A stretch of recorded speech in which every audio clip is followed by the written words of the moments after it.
चलो, अब ये तो मैंने बता दिया कि ग्रेविटेशन, अभी हमने पढ़ लिया कि ग्रेविटेशन होता क्या है।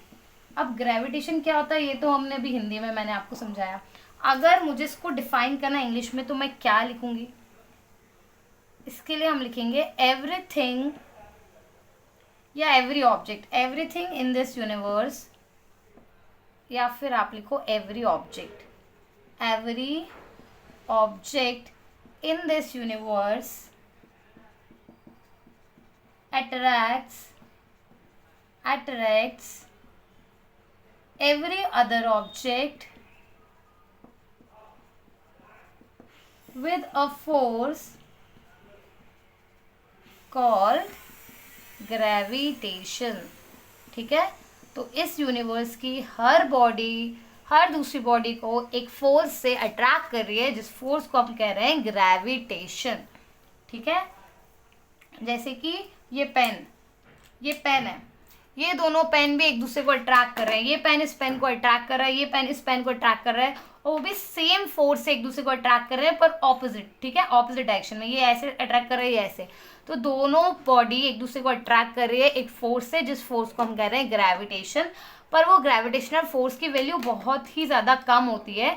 ठीक है, ये वीकेस्ट फोर्स है, इसीलिए आपको मूवमेंट नहीं दिख रहा है, इसीलिए एक दूसरे की तरफ ये खिंचे नहीं आ रहे। जैसे आपको मैग्नेट्स में दिखता है कि जब दो मैग्नेट्स एक दूसरे को अट्रैक्ट करते हैं तो वो एक दूसरे के क्लोज आ जाते हैं।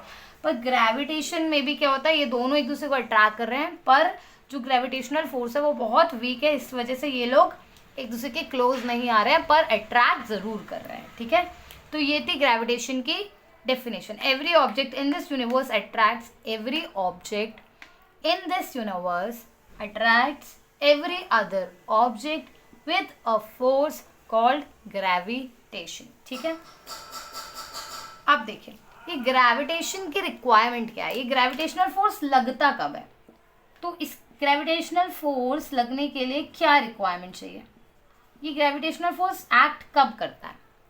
तो रिक्वायरमेंट कुछ नहीं होती। देखिए, अगर किसी चीज पे ग्रेविटेशनल फोर्स लगना है तो क्या कंडीशन होनी चाहिए कि उस ऑब्जेक्ट का क्या होना चाहिए, mass. Object should has mass.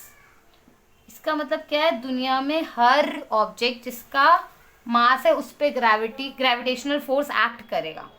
Her object जिसका मास है उस पर ग्रेविटेशनल फोर्स एक्ट करेगा। ये दोनों मार्कर का कुछ ना कुछ मास है, तो ये दोनों मार्कर एक दूसरे को अट्रैक्ट करेंगे with a force called gravitational force. ठीक है, अब देखिए, अभी ये तो पहली कंडीशन हो गई कि ऑब्जेक्ट शुड हैज मास। ठीक है, अब दूसरी कंडीशन क्या है कि आपका जो ग्रेविटेशनल फोर्स है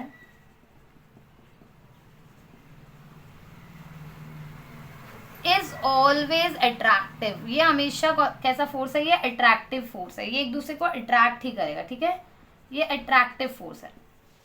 ठीक है, ग्रेविटेशनल फोर्स क्या है, एक अट्रैक्टिव फोर्स है, मतलब ये दोनों ऑब्जेक्ट एक दूसरे को अट्रैक्ट करेंगे, रिपेल नहीं करेंगे। जैसे हमने देखा है कि मैग्नेट्स क्या करते हैं, मैग्नेट्स की अगर सेम पोल आ जाता है तो वो एक दूसरे को रिपेल करते हैं, ऐसे चार्जेस भी सेम चार्जेस एक दूसरे को रिपेल करते हैं, मतलब एक दूसरे से दूर जाते हैं। पर ग्रेविटेशन के केस में ग्रेविटेशनल फोर्स हमेशा अट्रैक्टिव ही है, ये तो सिर्फ अट्रैक्ट करेगा। तो ग्रेविटेशनल फोर्स के बारे में हमने दो चीज पढ़ी। एक तो ग्रेविटेशनल फोर्स अप्लाई कब होता है, जब ऑब्जेक्ट का कुछ ना कुछ मास होता है, तो object should has mass. Requirement for gravitational force क्या है कि object should has mass, object का मास होगा तो ग्रेविटेशनल फोर्स लगेगा। दूसरा, ग्रेविटेशनल फोर्स हमेशा अट्रैक्टिव नेचर का है, ग्रेविटेशनल फोर्स अट्रैक्टिव नेचर का है, तो ये हर बॉडी दूसरी बॉडी को अट्रैक्ट ही करेगी, रिपेल नहीं करेगी।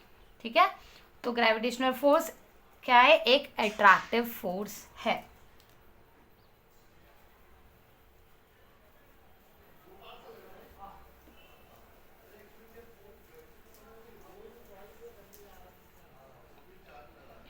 अब देखिए, जो फोर्स, अब दूसरी कंडीशन क्या होती है, ग्रेविटेशनल फोर्स, जो फोर्स होता है ना वो प्रोपोर्शनल होता है प्रोडक्ट ऑफ मासेस।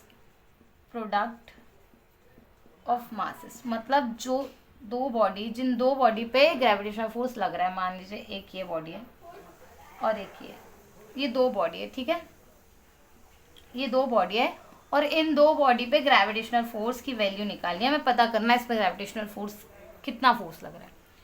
तो जो फोर्स होता है ना वो डिपेंड करता है इन दोनों के मासेस के प्रोडक्ट पे। मान लीजिए इसका मास m1 है, इसका मास m2 है, ठीक है। तो इस केस में हमारा जो F हो जाएगा वो प्रोपोर्शनल हो जाएगा m1 m2 के, m1 इंटू m2, ठीक है। तो gravitational force directly proportional to product of masses. Force जो होता है वो डायरेक्टली प्रोपोर्शनल टू किसके होता है, जो फोर्स होता है कोई भी फोर्स वो डायरेक्टली प्रोपोर्शनल होता है प्रोडक्ट ऑफ मासेस के, ठीक है। तो m1 m2, तो F is proportional to m1 m2, ये पहली कंडीशन हो गई, ठीक है। ये क्या हो गई, पहली कंडीशन। इसका क्या मतलब है, देखिए इसका मतलब है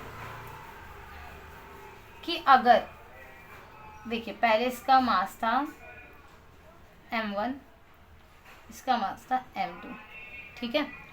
तो फोर्स कितना हो जाएगा, m1 m2 हो जाएगा, ठीक है।